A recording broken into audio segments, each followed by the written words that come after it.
And so this has translated itself into society today. The universities are all free in Brazil. But if you notice in universities, less than 2% identify themselves as Afro-Brazilians. If you look at the government, as you can see, it's predominantly white men that are there.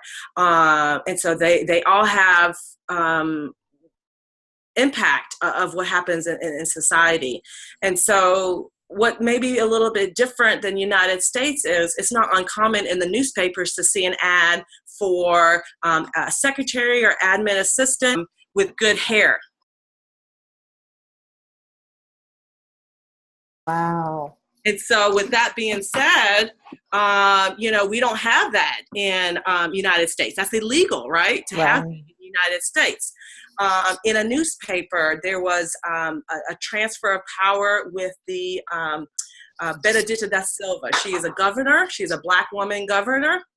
And in the newspaper, the incoming governor said, they had to scrub and clean that place completely down because there was a Black woman that was in there before. And that was printed in the newspapers. Wow. So you have certain things like that maybe United States might be a little bit more advanced in the sense of, I don't want to say advanced, but maybe protect. You know what I'm saying? You can't just, come out and say what you really mean. Right, what are you really thinking? What you really thinking? So Brazil, that's what it is. They have the same issues that we have when it comes to militarized police. Shoot first, ask questions later. And who's getting shot more are the Afro-Brazilians, or Brazilians that are of color, or that identify themselves of color. And that's another thing. They identify themselves as Brazilians, not as a white Brazilian or a Black Brazilian. Whereas here in the United States, we had this box. Are you white? Are you Black? Are you other?